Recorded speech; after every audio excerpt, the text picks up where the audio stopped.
Hello, I'm Comic Field. Today, I review the My Little Pony movie released in 2017. Let's begin.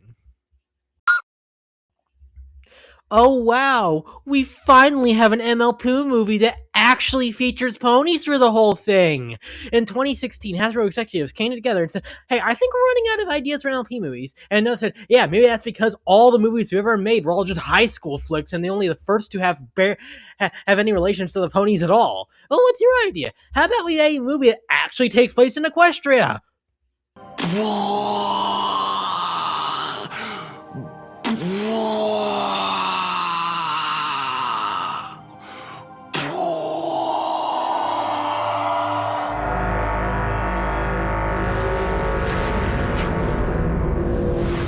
And it ends up being the best of the movies. But before I praise this film to high heaven, it's important that I mention its flaws.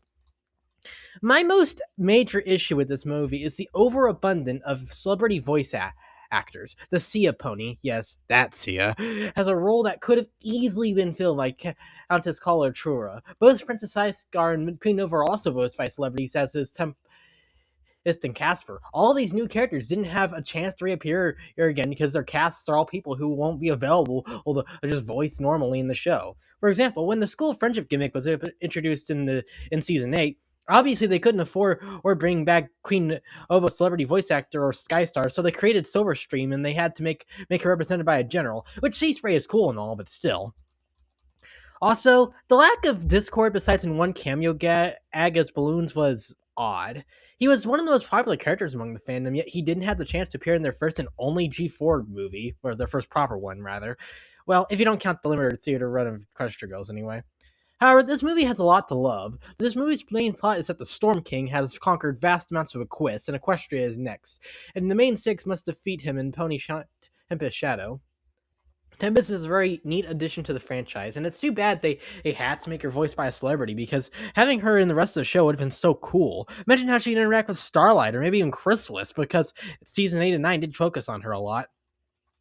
I also love the new animation style. I like the normal show art style fine, but it can sometimes look a little too saturated, if you know what I mean. The animation style in the movie is honestly really good. The Storm King was a little generic, but in theory, he has a pretty interesting point. He's a conqueror, conquering places like Town and Mount Eris. Town is one of the best places in this movie. It features a lot of interesting characters. These are anthro animals we don't often see in MLP. Usually we see just fantasy creatures, unicorns, dragons, pegasi, griffins, centaurs, and such. Here we have basically furries. Sequestria is a very interesting place too, and sea ponies from G1 came back, but with very interesting plot twist. In G1, they're kind of just mermaid ponies. Here, they're hippogriffs who switch between the sea and the land, but for years they had to stay in the sea due to the Storm King's occupation of their land. Then, of course, we had the one scene where Pinkie and Twilight argue. It is one of the most controversial scenes in the franchise, up there with Twilight's wings and the existence of G2. Where do I fall? I think it was fine. I mean, Twilight was pretty stressed here, and I understand why she said what she said. Maybe it was a little out of character, but something to note is that this movie was made to appeal to the wider audience, so I understand the characters are a tiny bit out of character here. This movie, I feel, introduced a lot of people to MLP, and it's a shame that the same year this movie came out, they started their plans for G5, because the wider audience this movie gave could have really boosted G4.